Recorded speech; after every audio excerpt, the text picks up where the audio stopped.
I love Trahana. It's one of my absolute favorite Greek ingredients, and it's this very unusual grain product. I'm making something today that, to me, speaks to exactly what the island of Evia is all about, a combination of land and sea. I'm making a beautiful soup with mussels and shrimp. I have to get the mussels going, so I'm gonna get my wine in here. We're gonna steam them first. Just some white wine. I like to use whole mussels in the shell. We want to get this boiling, and we want the mussels to open.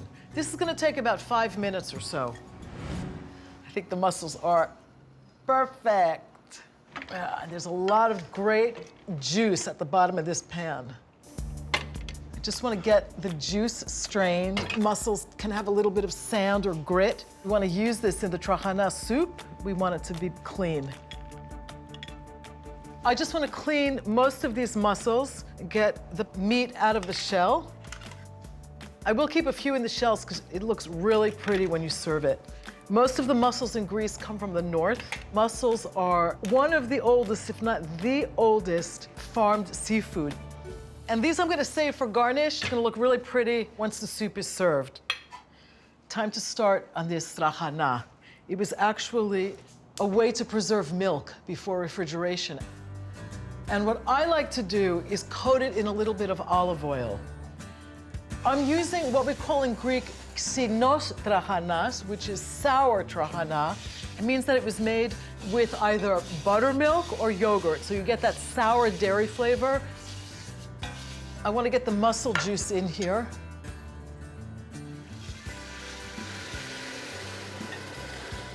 The tomatoes go in next. And I'm gonna get a little bit of water in here. This will cook up into almost a porridge-like consistency.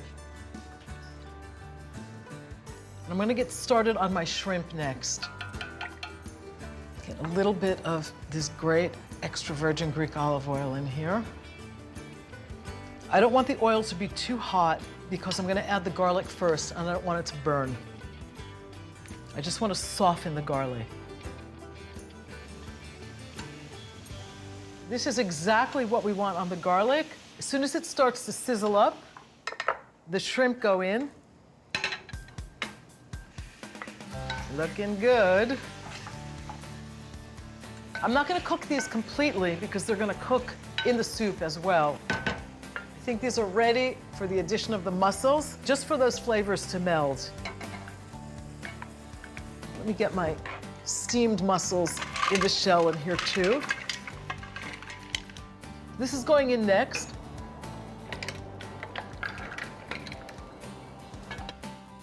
A little bit of lemon juice. That's what keeps the balance of flavors. And a little bit of feta. I just want a little bit of that extra creaminess as the cheese melts. I'm gonna thin it with a little bit of water. It's getting a little bit thick. And the only thing I need to do is chop some parsley, and that's basically just for some color and garnish. The soup is really creamy, and the parsley just adds a really nice fresh note. That is looking beautiful. I'm gonna get this served. And I just wanna get a couple of those beautiful whole mussels in here. They look so pretty.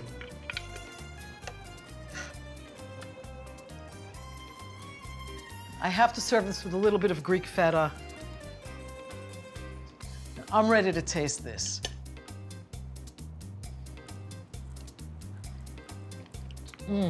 This whole recipe is like the perfect marriage of earth and sea, because the Trahana is almost a gamey quality to it, which is absolutely delicious.